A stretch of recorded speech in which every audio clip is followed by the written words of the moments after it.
We need to convene the leaders of this continent to talk about this visa story. This is a disaster. And let me just say the following. I struggle to understand why I can land in Paris, get on a train and end up in Brussels. But if I want to move from Joburg to Gaborone, I must produce a passport. Hi, hello beautiful people. Welcome back to the channel and welcome to today's episode. If you're coming across this channel for the first time, you're highly welcome. So in today's video, I want us to talk about matters Africa and African borders. And if you have watched our videos before, then you can tell that I have always personally been so much against this issue of African borders, the borders that we have in Africa today, because what I really believe in is these borders are not here to serve the Africans, because these are colonial borders. These are borders that were drawn by the colonialists. These borders were meant to serve their own interest, the interest of the imperialists. These borders are not here for us at all. I have always been I have always spoken against and you know, I have never really understood why we kept these borders, why these borders, we as Africans have them today and they are so rigid, and we do not really realize that this is to our disadvantage. These borders are not serving the African interest.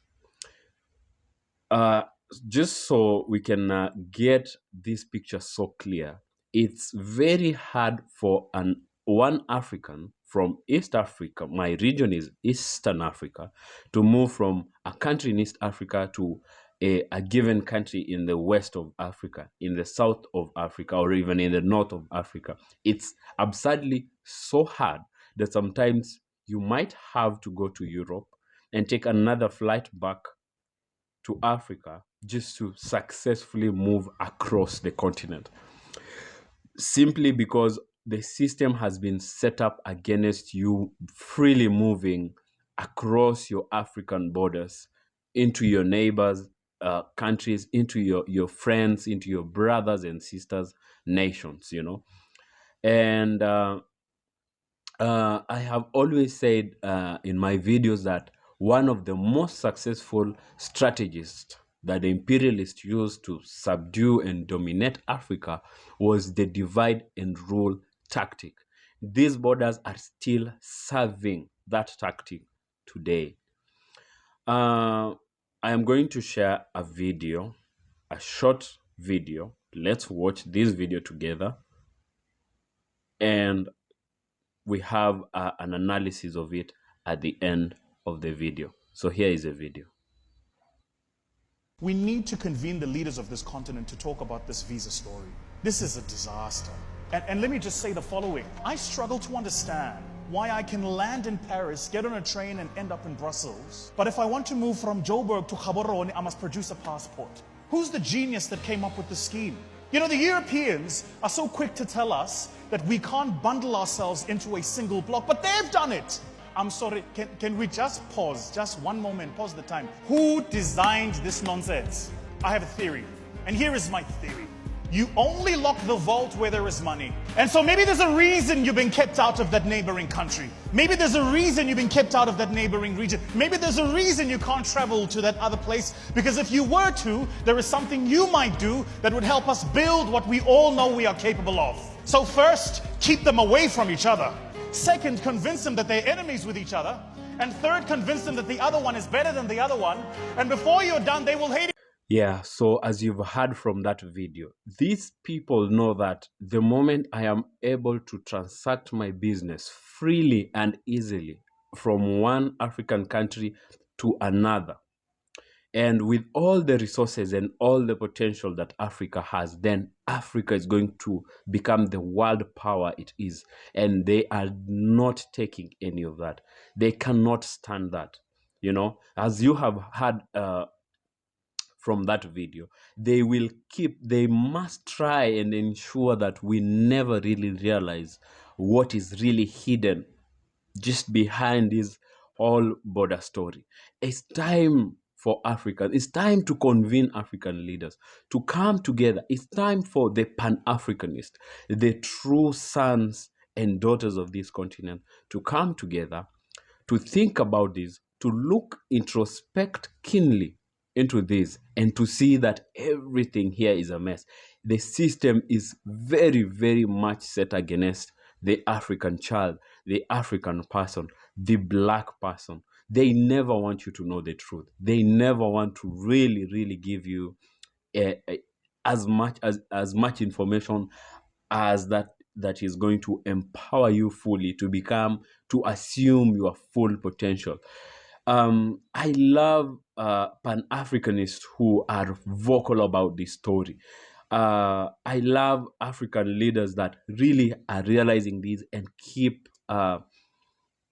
fighting for this liberation. There is no liberation we are going to get for as long as we, as the African people, are enemies to each other, are still divided within our tribal lines, and within the African continent we have all those rigid borders and everything. um there is another video that I would like to share of Malema. So let's watch this video by Malema, and let's have a conclusion, on what we think about this. So let's first watch the video. See, here is the video. They say to you, he says, remove borders. Remove. Why is he saying remove borders? He wants these people to come here. He wants these people to come here. There are no borders in Europe. The people who said to you, why do you want to remove borders? They don't have borders themselves.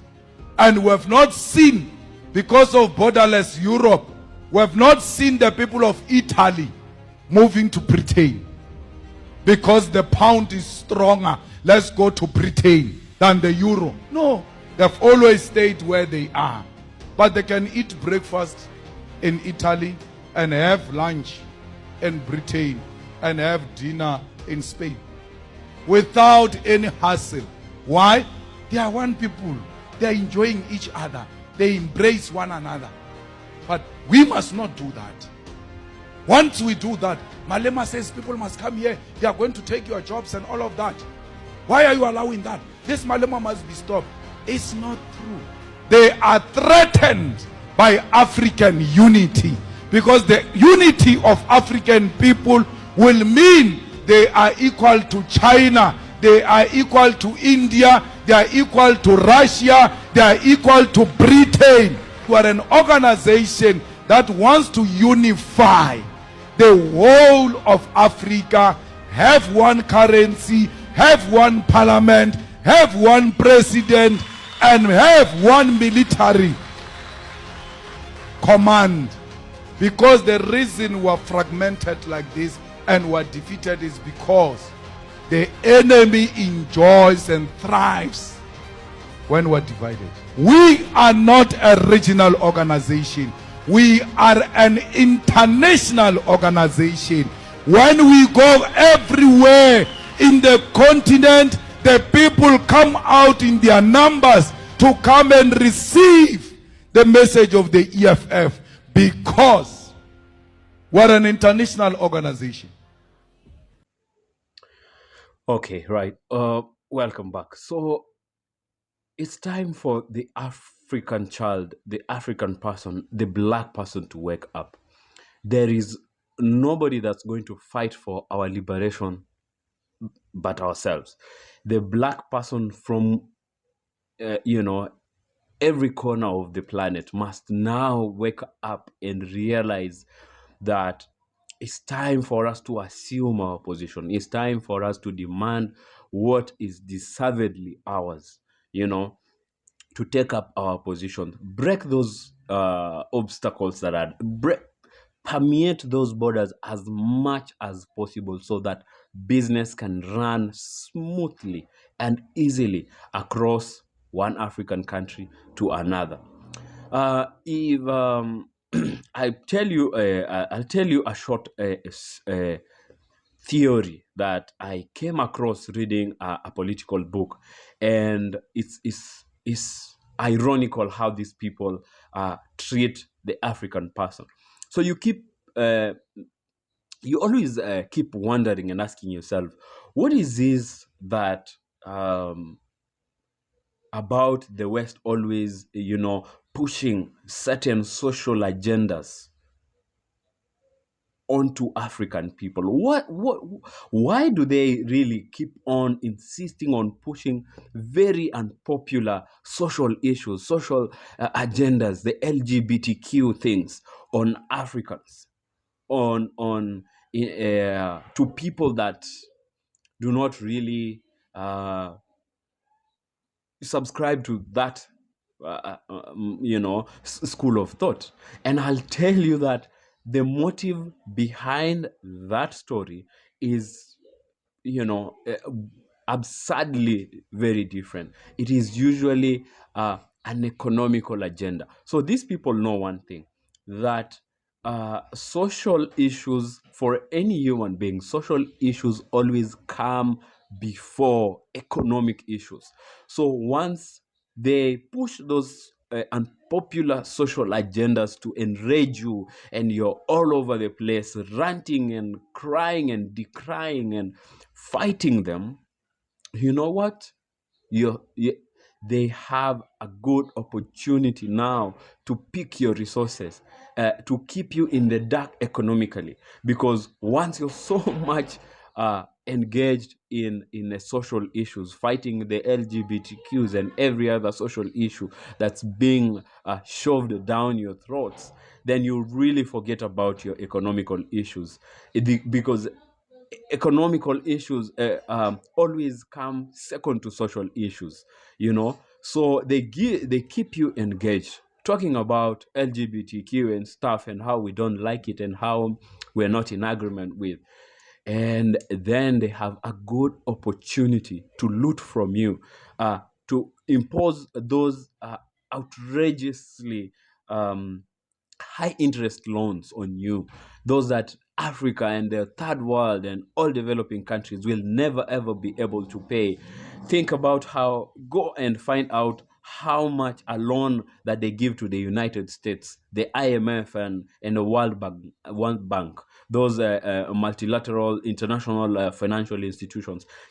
Check on the interest of loans that they give to the first world nations, and the interest rates of those that they give to third world countries, and you will realize the truth, that nobody is here to help you grow. Those that needs the loans the most are put under distress, under interest that they are not reasonable, because they must ensure that they keep you under control, in their shackles, within their reach, because they actually know that the sheer survival of the World Bank and the IMF and those institutions is actually based on our own failure as Africa, as African countries, as all other third world nations.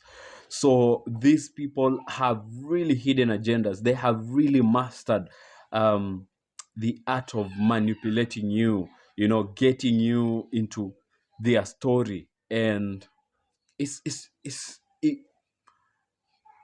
ironical, how these people really operate, because they really have known how to, which strings to pull, and how to play their game. Let's end this video here. Please share your thoughts in the comments, and like this video, share this video widely. And if you haven't subscribed to our channel, please subscribe to this channel. And until next time, see you in the next video.